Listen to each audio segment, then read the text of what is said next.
في سؤال بيقول بعد تطور الذكاء الاصطناعي هل المفروض اتعلم AI ولا اتعلم برمجة؟ واضح ان هو مشتت، فردي القاطع والواضح جدا على السؤال ده هو تتعلم الاثنين. طب ليه؟ لانه ببساطه لو رحت اتعلمت الاي اي لوحده اللي هيحصل معاك هتبقى عامل بالظبط زي حد رايح تبني عماره وانتش عارف اي اساسات في الهندسه مثلا، وحد قال لك ان دي افضل طريقه لبناء العماره، بس لو جيت تتاكد من هل فعلا الطريقه دي هي افضل طريقه لبناء العماره هتلاقي نفسك مش هتقدر تعرف الموضوع ده. نفس الطريقه كده وانت بتستخدم الاي اي وما انتش عارف ايه اللي بيعمله بالظبط. احنا بنتكلم هنا على البرمجه. في نفس الوقت لو رحت اتعلمت برمجه من غير ما تستخدم الاي اي مثلا، او بتقول يعني زي الناس اللي بتقول ما ينفعش تستخدم الاي اي او الحاجات دي كلها، وجيت طلعت حاجات جميله وكل حاجه، بس هتلاقي ببساطه الناس سابقاك اكنك بالظبط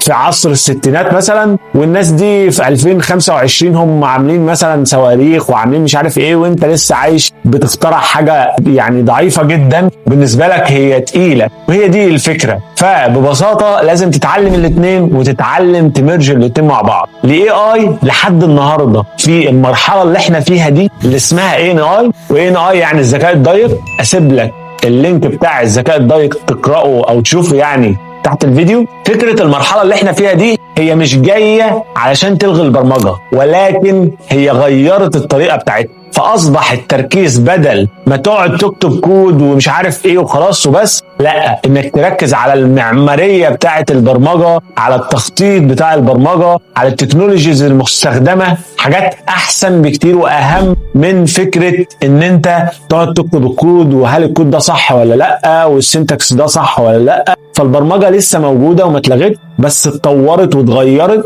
زي بالظبط عصر الثورة الصناعية كده. لما ظهر بقى عندنا ناس بتستخدم آلات، وهم دول اللي استبدلوا الناس اللي ما استخدموش الآلات، وهي دي الفكرة. فأصبح واجب عليك النهاردة ان انت تتعلم اي اي مع برمجة الاتنين مع بعض. بتكلم هنا استخدام ادوات الاي اي بافضل طريقة ممكنة. وحاليا في كورس ان شاء الله هينزل قريب جدا عن ازاي تستخدم الاي اي لتحسين الانتاجية بافضل طريقة ممكنة، وان شاء الله يعجبكم. وما تنساش تشترك في المجتمع بتاعنا ومجتمع التليجرام.